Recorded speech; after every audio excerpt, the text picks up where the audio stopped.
জার্মানির ছোট্ট শহর ভেনজিংয়ে এক অদ্ভুত শিল্পকর্ম তৈরি হচ্ছে। এর নাম টাইম পিরামিড। এটি তৈরি করতে সময় লাগবে 1200 বছর। শিল্পী ম্যানফ্রেড লেবার 1993 সালে এই প্রকল্পের ধারণা দেন। এই পিরামিড তৈরির নিয়ম খুব ব্যতিক্রমী। প্রতি 10 বছরে মাত্র একটি কংক্রিট ব্লক যোগ করা হবে। এভাবে ধীরে ধীরে পুরো পিরামিড তৈরি হবে। এখন পর্যন্ত কয়েকটি ব্লক স্থাপন করা হয়েছে। সর্বশেষ ব্লকটি বসানো হয়েছে 2023 সালে। সেই সময় অনেকে এটি দেখতে এসেছিলেন, এমনকি সান ফ্রান্সিসকো থেকেও মানুষ এসেছিলেন।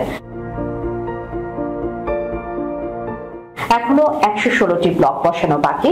সব ব্লক বসতে বসতে 3183 খ্রিস্টাব্দ এসে যাবে। তখন এই পিরামিড সম্পূর্ণ হবে। তবে ভবিষ্যতের মানুষ ঠিক করবে এটি কিভাবে সংরক্ষণ করা হবে।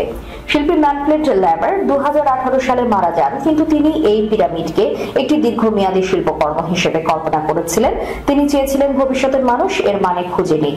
তিনি কংক্রিটকে উপাদান হিসেবে বেছে নিয়েছিলেন, কারণ এটি দেখতে খুব সাধারণ। এতে পিরামিডটি বিশাল ও জাঁকজমকপূর্ণ লাগবে না।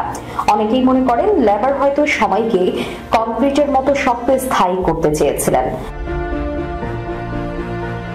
ভেনজিং শহরের মানুষ ধীরে ধীরে প্রজন্ম থেকে প্রজন্মে এই কাজ চালিয়ে যাবে। তারা এমন একটি শিল্পকর্ম তৈরি করছে যা তাদের জীবনকাল ছাড়িয়ে যাবে। এটি ইতিহাসের অংশ হয়ে থাকবে এবং ভবিষ্যতের জন্য এক গুরুত্বপূর্ণ নিদর্শন হয়ে উঠবে।